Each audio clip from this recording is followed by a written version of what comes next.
नमस्कार मंडळी. आज आपण पाहणार आहोत पंढरपूरचा विठ्ठल रुक्मिणीची कथा. भागवत पुराण आणि महाराष्ट्राच्या वारकरी परंपरेतील अत्यंत लोकप्रिय आख्यान आहे. भक्त पुंडलिकाची मातृपितृ सेवा आणि रुक्मिणीच्या मातेचा राग यातून विठ्ठलाने 28 युगे विटेवर उभे राहून पंढरपुरात वास्तव्य केले, अशी ही कथा आहे. विठ्ठल, विठोबा, पांडुरंग अशा अनेक नावांनी हा हिंदू देव ओळखला जातो. भारतातील महाराष्ट्र आणि कर्नाटक राज्यात प्रामुख्याने पूजला जातो. तो विष्णू देवाचे रूप आहे. विठोबाला अनेकदा एका सावळ्या रंगाच्या तरुण मुलाच्या रूपात चित्रित केले जाते. कटीवर हात ठेवून विठेवर उभा राहतो. कधी कधी त्याची पत्नी रखुमाई सोबत असते. हे वारकरी संप्रदायाचे भागवत धर्माचे प्रमुख दैवत मानले जाते. विठोबा, विठुराया, पांडुरंग किंवा पंढरीनाथ ही हिंदू देवता मुख्यतः भारताच्या महाराष्ट्र व कर्नाटक ह्या राज्यात पूजली जाते. विठोबा, ज्याला विठ्ठल आणि पांडुरंग म्हणूनही ओळखले जाते, त्याला सामान्य देव विष्णूचे किंवा तथा अवतार कृष्णाचे रूप मानले जाते. कटेवर हात ठेवून विठोबा उभा राहतो. कधी कधी त्याची पत्नी रखुमाई सोबत असते. विठोबा हा महाराष्ट्रातील मराठा, वैष्णव, हिंदू वारकरी संप्रदायाचे व कर्नाटकातील हरिदास संप्रदायाचे आराध्य दैवत आहे. विठोबा या देवतेचा उगम आणि विकास ही विशेषतः वैष्णव संप्रदायातील महत्त्वाची संकल्पना म्हणून ओळखली जाते. विठोबा हा कृष्णाचा द्वापार युगातील दुसरा आणि दशावतारातील 9वा अवतार आहे असे मानले जाते. परंतु शास्त्र पुराणांमध्ये विठ्ठलाला बौद्ध वा बौद्धराज म्हणले आहे. गरुड पुराणांमध्ये वर्णन केल्याप्रमाणे विठ्ठल हा विशाल भाल असलेला, तेजस्वी नेत्रांचा, मौन धारण केलेला, कटीकर ठेवून उभा असा आहे. हे वर्णन पूर्णपणे विठ्ठलाला लागू होते. विठोबाच्या प्रतिमा ह्या कटीवर हात ठेवून भक्त पुंडलिकाने टाकलेल्या विटेवर उभ्या राहिलेल्या सावळ्या पुरुषाच्या वेशात दर्शवितात.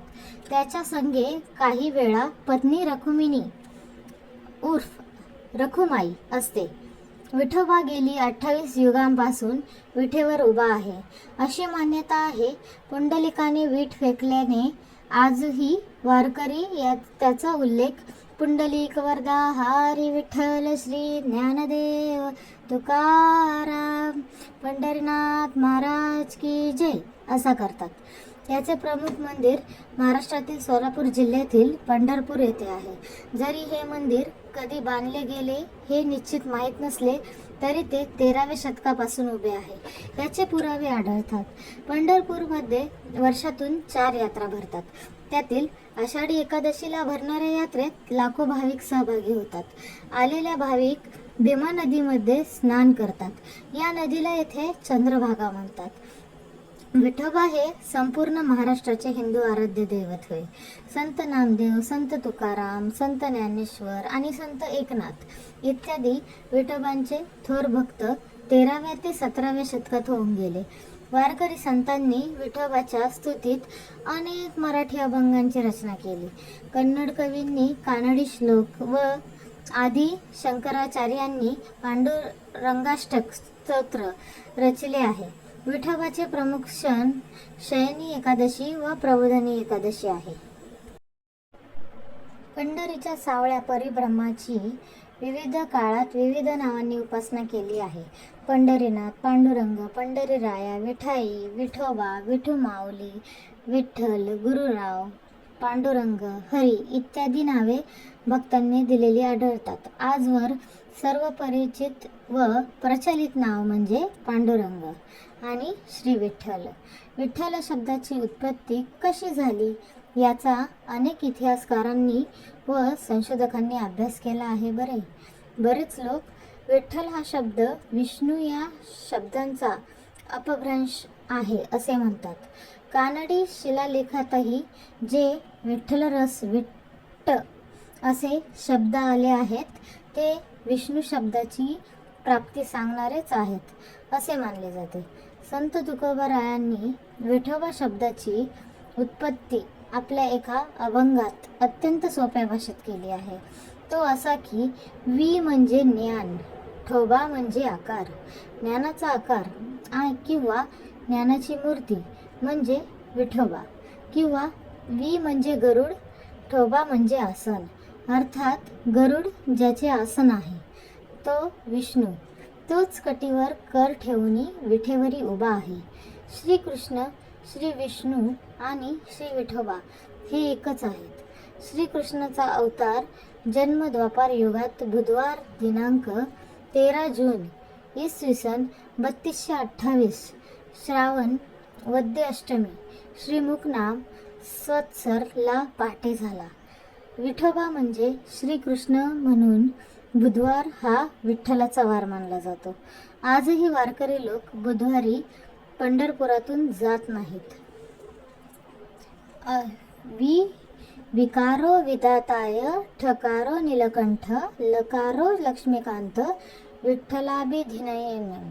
अर्थ, वी म्हणजे विधाता म्हणजेच की ब्रह्मदेव, ठ म्हणजे नीलकंठ म्हणजेच शंकर, ल म्हणजे लक्ष्मीकांत म्हणजेच विष्णू. याप्रमाणे म्हणजेच ब्रह्मा विष्णू महेश हे एकाच ठिकाणी म्हणजेच विठ्ठल नावात आहेत. दिनांचा दयाळू, भक्त कामकल्प प्रद्युमन आणि योगिया दुर्लभ असलेल्या विठुरायांची मूर्ती स्वयंभू अशी वालुकामय शिलेची आहे. श्रींच्या मस्तकी मुकुटासारखी उंच कंगोरेदार टोपी आहे. याचा आकार शिवलिंगासारखा असल्यामुळे त्यास शिवलिंग म्हणतात.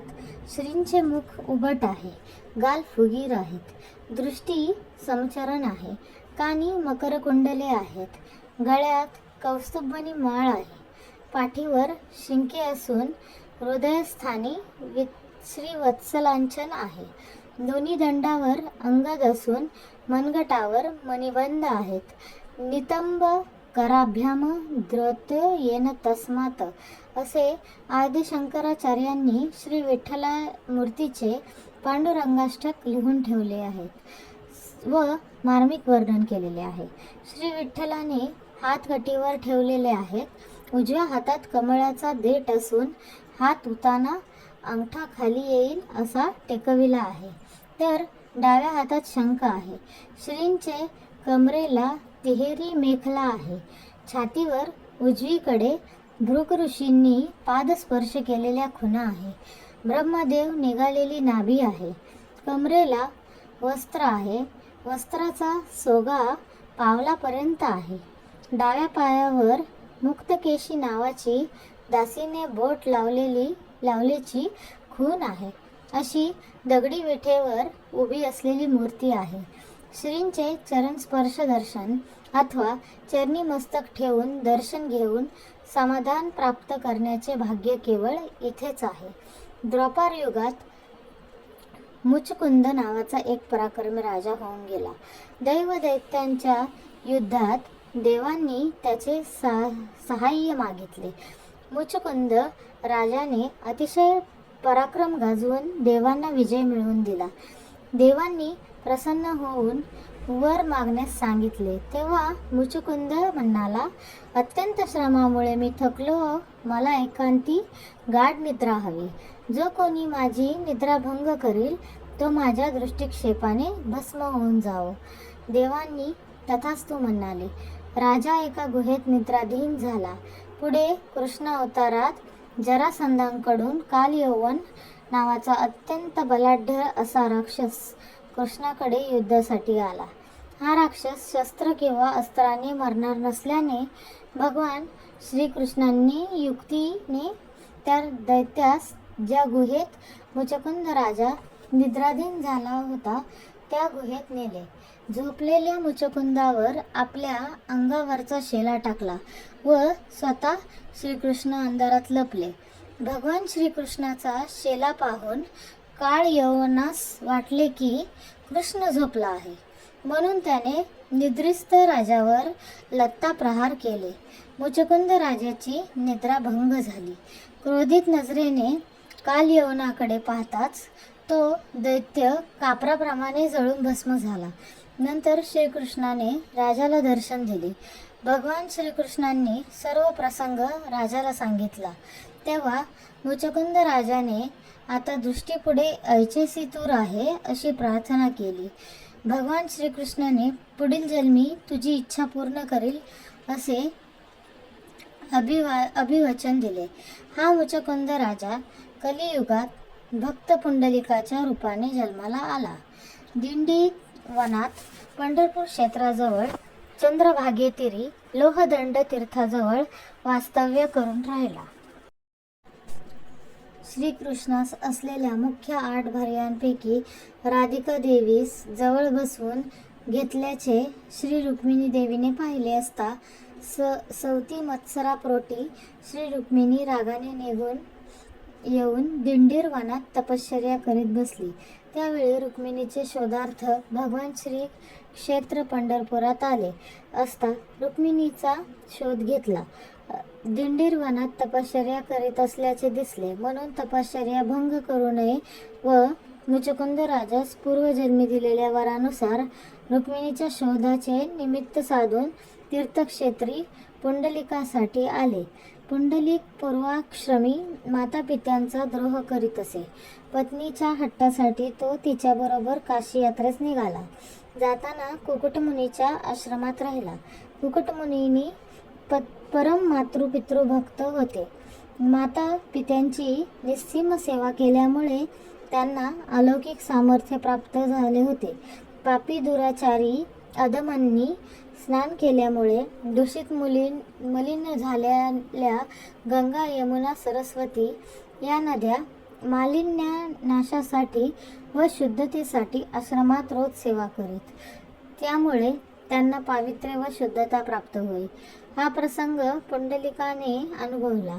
नद्यांनी देवी रूपात त्यास उपदेश केला. त्याला ज्ञान प्राप्त झाले. त्याने मातापित्यांची अखंड सेवेची दीक्षा घेतली. तो पुन्हा पंढरीस आला. भक्तिभावाने मातापित्यांची सेवा करू लागला. पुंडलिकाची मातृपितृभक्ती व सेवाव्रत पाहून भगवंत संतुष्ट झाले. ते पुंडलिकाच्या भेटीसाठी लोहदंड तीर्थाजवळ आले. पुंडलिक मातापित्यांची सेवेत मग्न होते. भगवंताने त्यास दर्शन दिले व पुंडलिकाने त्याच्या मातापित्यांची सेवा पूर्ण होईपर्यंत देवाला विटेवर उभे राहून प्रतीक्षा करण्यास विनंती केली. भगवंतांनी त्यांची प्रार्थना मान्य केली. पुंडलिकाने देवाला उभे राहण्यास वीट फेकली. ती वीट म्हणजे वृत्रासुराच्या शापाने दग्ध झालेल्या इंद्रच होय. भीमातीर म्हणजे दुसरी द्वारका. भगवान श्रीकृष्ण विठ्ठल रूपात कटीवर हात ठेवून भक्तांसाठी योगी 28 अजूनही उभा आहे. संत शिरोमणी नामदेवराय आरतीत म्हणतात, पुंडलिका भेटी परब्रह्म आले गा. महाराष्ट्राचे आराध्य दैवत प्रभू विठ्ठल पांडुरंगाची आषाढी एकादशी निमित्त शासकीय महापूजा ही महाराष्ट्राचे विद्यमान मुख्यमंत्री करतात. ती सर्वोच्च शासकीय महापूजा असते. दररोज पहाटे 4 वाजता पंढरपुरातील विठ्ठल मंदिराचे दार उघडल्यानंतर देवाला उठवण्यासाठी प्रार्थना म्हटली जाते. प्रार्थनेचे मंत्र काकड्यांच्या वैदिक आणि पौराणिक मंत्राप्रमाणे असतात. 4:15 वाजता काकड्याला सुरुवात होते. काना हरिदास रचित अनुपम्य नगर पंढरपूर ही आरती म्हटली जाते. आरतीनंतर देवाला खडीसाखर आणि लोण्याचा प्रसाद दाखवला जातो. नंतर नित्य पूजा सुरू होते. त्यामध्ये प्रथम संकल्प, गणेश पूजा, भूमिपूजा, वरणपूजा, शंखपूजा, घंटापूजा होते. त्यानंतर पुरुष सूक्ताचे पठण करत पूजा केली जाते. सकाळी 11 वाजता विविध पक्वानांचे महानैवेद्य दाखवले जातात. विठ्ठलाची आरती काही अशा प्रकारे असते. युगे 28 विठेवारी उभा, वामांगी रुक्माई दिसे दिव्य शोभा. पुंडलिकाचे भेटी परब्रह्म आले गा, चरणी वाहे भीमा उद्धारी जगा. जय देव जय पांडुरंगा, ओ हरी पांडुरंगा. रुक्माई वल्लभा राहीच्या वल्लभा, पावे जीव लगा. जय देव तुळसी माळा गळा कर ठेवून कटी, कासे पितांबर कस्तुरी ललाटी, देव सुरवर नित्य येई भेटी, गरुड हनुमंत पुढे उभे राती. जय देव जय पांडुरंगा ओ हरी पांडुरंगा, रुक्माई वल्लभा राहीच्या वल्लभा, पावे जीवलगा. जय देव धन्य वेणुनाद अनुक्षत्र पाळा, सुवर्णाची कमळे वरमाळा गळा, राणी रखुमाबाई राणी या सकळा, ओवाळती राजा विठोबा सावळा. जय देव जय पांडुरंगा ओ हरी पांडुरंगा, रुक्माई वल्लभा राईच्या वल्लभा, पायी जीवलगा. जय देव ओवाळू आरत्या कुवड्या येती, चंद्रभागी माझी सोडनिया देती, दिंड्या पताका वैष्णव नाचती, पंढरीचा महिमा वर्णावा किती. जय देव जय पांडुरंगा ओ हरी पांडुरंगा, रुक्माई वल्लभा राहीच्या वल्लभा, पावी जीवलगा. जय देव आषाढी कार्तिकी भक्त जन येती, चंद्रभागी मध्ये स्नान जे करती, दर्शन हेळा मात्रे तया होय मुक्ती, केशवासी नामदेव भावे ओवाळती. जय देव जय पांडुरंगा ओ हरी पांडुरंगा, रुक्माई वल्लभा राईच्या वल्लभा, पावी जीवलगा. जय देव दुपारी 4 वाजता विठ्ठल मूर्तीचा चेहरा पुसून देवाला नवीन पोशाख आणि अलंकार घातले जातात. सायंकाळी 7 वाजता धूपारती होते. यावेळी प्रथम पाद्यपूजा, नंतर गंध लावून हार घालतात. धूप दीप ओवाळून दही भाताचा नैवेद्य दाखवतात. त्यावेळी उपस्थित हरिदास आणि भक्तमंडळी जेवी बा सगुना सख्या हरी, जेवी बा सगुना कालविला दही भात आणि मिरे लवना, साय दुधावरी साय रायपुरी, कानवले चिमणा उद्वाचे दगन, शेष हे इच्छित गोपाळ रमणा, हे पद म्हणतात. शेवटी युगे 28 ही आरती म्हटली जाते आणि दुपारती होऊन उपचार संपतो. नित्य उपचारातील शेवटचा उपचार म्हणजे शेज आरती. रात्री 11:30 ते 11:15च्या सुमारास शेज आरती केली जाते. प्रथम विठ्ठल मूर्तीची पाद्यपूजा होते. त्यानंतर देवाला दुपारती घातलेला पोशाख बदलला जातो. धोतर नेसून अंगावर उपरणे घातले जाते. डोक्याला पागोटे बांधले जाते. पोशाख बदलत असताना देवाच्या आसनापासून शेषघरापर्यंत पायघड्या घातल्या जातात. देवाला गंध लावून नंतर हार घालतात. त्यावेळी हरी चला मंदिरा ऐशी म्हणती गोपिका इत्यादी आरत्या म्हटल्या जातात. शेवटी मंत्रपुष्पांजली म्हणून देवाला फुले अर्पण केली जातात आणि शेज आरती संपते. देहू व आळंदीहून दरवर्षी लाखो वारकरी पायाने वारीने पंढरपूरला जातात. आळंदीहून संत ज्ञानेश्वर सोपानदेवाची सासवडहून, मुक्ताईंची मुक्ताईनगरहून आणि निवृत्तीनाथांची त्र्यंबकेश्वर, तर संत तुकाराम महाराज यांची देहू येथून अशा पालख्या पंढरपूरला येतात. काही शतके ही परंपरा चालत आली आहे. विठोबा हा देवभक्त भक्तांच्या भेटीला आलेला आहे व वारकरी संतांचा कैवारी समजला जातो. श्री हरी विठ्ठल नामे अवतार घेऊन परमभक्तांना भेटून स्वरूप दाखवले होते ते आणि भक्तांची सेवा केल्याचे फळ म्हणून मोक्षास पात्र केले होते. पंढरपूर हे एक पवित्र स्थळ आहे जे वर्षभर भक्तांचे स्वागत करते. परंतु आषाढी एकादशी आणि कार्तिक एकादशीच्या वेळी त्याचा खरा उत्साह दिसून येतो. जून, जुलै आणि ऑक्टोबर-नोव्हेंबरमध्ये होणारे हे भव्य उत्सव शहराला एका आध्यात्मिक नंदनवनात रूपांतरित करतात. हजारो वारकरी भजन गात आणि भक्तिभावाने नृत्य करत येतात, ज्यामुळे एक उत्साहपूर्ण वातावरण निर्माण होते. संपूर्ण शहर विठ्ठल विठ्ठल नावाच्या जयघोषाने दुमदुमते आणि हृदय दिव्य आनंदाने भरून जाते. ज्यांना अधिक शांत अनुभवावा आहे त्यांच्यासाठी नोव्हेंबर ते फेब्रुवारी हे हिवाळ्याचे महिने उत्तम आहेत. थंड आल्हाददायक हवामानामुळे दर्शन आणि स्थळभ्रमण आरामदायक होते. उत्सवातील गर्दी नसल्यामुळे भाविक शांतपणे मंदिराच्या पवित्रतेचा अनुभव घेऊ शकतात. चंद्रभागा नदीच्या काठाने चालणे, शांत घाट पाहणे आणि भगवान विठ्ठलाला प्रार्थना करणे हे अत्यंत वैयक्तिक आणि ध्यानपूर्ण अनुभव बनतात. उत्सवाच्या उत्साही वातावरणात असो किंवा हिवाळ्याच्या शांत कुशीत, पंढरपूर एक अद्वितीय आध्यात्मिक यात्रा घडवते, जी भक्तांना आंतरिक शांती आणि भक्तांची भावना घेऊन जाते. मी तुम्हाला एक भजन म्हणून दाखवत आहे. ते भजन म्हणजे कमानी दरवाजात रुक्मिणीचे दोन्ही हात, खरं सांगू विठ्ठला जनी संग काय नात. विठ्ठल म्हणे रुक्मिणी रुक्मिणी टक पाणी, मी नाही टाकत पाणी जनी आहे तुमची राणी. विठ्ठल म्हणे रुक्मिणी रुक्मिणी वाढ ताट, मी नाही वाढत ताट जनी संग काय नात. विठ्ठल म्हणे रुक्मिणी रुक्मिणी करा विडा, मी नाही करत विडा जनीचा सांग सोडा. विठ्ठल म्हणे रुक्मिणी रुक्मिणी करा सेज, मी नाही करत सेज तुम्ही लावा माझ्या सांग पैज.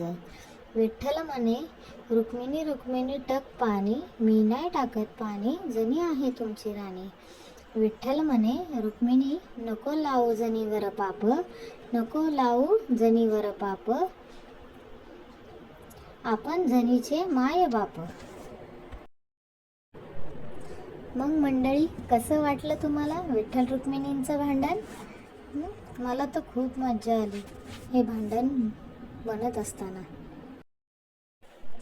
विठ्ठल रुक्मिणीच्या भक्तिगीतांचे शब्द जसे की प्रसिद्ध जय जय विठ्ठल रखुमाई आणि रखुमाई रखुमाई, पंढरीचा गजर आणि माऊलीचे गुणगान करत हे गाणे विठ्ठलांची भक्ती आणि रखुमाईच्या रूपांचे वर्णन करणारे एक लोकप्रिय मराठी भक्तिगीत आहे बरं का. पंढरीच्या त्या देव मंदिरी गजर एक होई, जय जय विठ्ठल विठ्ठल रखुमाई. क्षेत्र असे हे परमार्थाचे, पावन जीवन हो पतितांचे. पुंडलिक तो पावन झाला, प्रभू मंगल पायी. जय जय विठ्ठल रखुमाई. द्वार तिचे देवकी नंदन, गौरव वात्सव भरती रांजन. विधुरा घरच्या कन्या घेतसे, श्याम शेषाही. जय जय विठ्ठल रखुमाई. आसक्ती विन येथे भक्ती, प्रभू नांदतो त्याच्या चित्ती. चिंतन करता चिंतनांचे, देव धाव घेई. जय जय विठ्ठल रखुमाई. विठ्ठल रुक्मिणीच्या भक्तिगीतांचे शब्द जसे की प्रसिद्ध जय जय विठ्ठल रखुमाई आणि रखुमाई रखुमाई, पंढरीचा गजर आणि माऊलीचे गुणगान करत हे गाणे विठ्ठलांची भक्ती आणि रखुमाईच्या रूपांचे वर्णन करणारे एक लोकप्रिय मराठी भक्तिगीत आहे बरं का. पंढरीच्या त्या देव मंदिरी गजर एक होई, जय जय विठ्ठल विठ्ठल रखुमाई. क्षेत्र असे हे परमार्थाचे, पावन जीवन हो पतितांचे. पुंडलिक तो पावन झाला, प्रभू मंगल पायी. जय जय विठ्ठल रखुमाई. द्वार तिचे देवकी नंदन, गौरव वात्सव भरती रांजन. विधुरा घरच्या कन्या घेतसे, श्याम शेषाही. जय जय विठ्ठल रखुमाई. आसक्ती विन येथे भक्ती, प्रभू नांदतो त्याच्या चित्ती. चिंतन करता चिंतनांचे, देव धाव घेई. जय जय विठ्ठल रखुमाई.